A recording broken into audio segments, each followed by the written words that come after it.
When identifying if a piece without tags is vintage, we want to look at its construction, the style, sewing techniques, and materials. Style is the easiest factor when dating a vintage piece, as each decade had their own iconic trends, but it shouldn't be the only clue, as different decades borrowed from each other. The style of this dress is called a sheath or a wiggle dress. It was meant to hug and accentuate the curves, and was iconic to the 50s and 60s.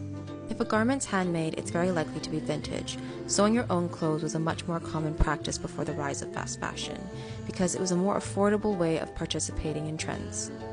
For this dress, they used pinking shears, which is a zigzag cutting technique to prevent fabric from fraying. It's not common to see the use of pinking shears today, as it's much more laborious, creates a lot of fabric waste, and there is just a lot more efficient techniques out there. The next clue is the metal zipper.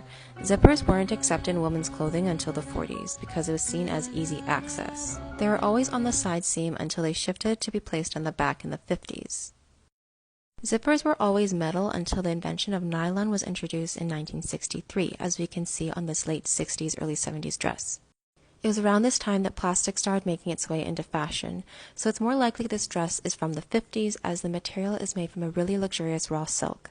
They also used a very high-end lace called alençon, which is also called the Queen's lace.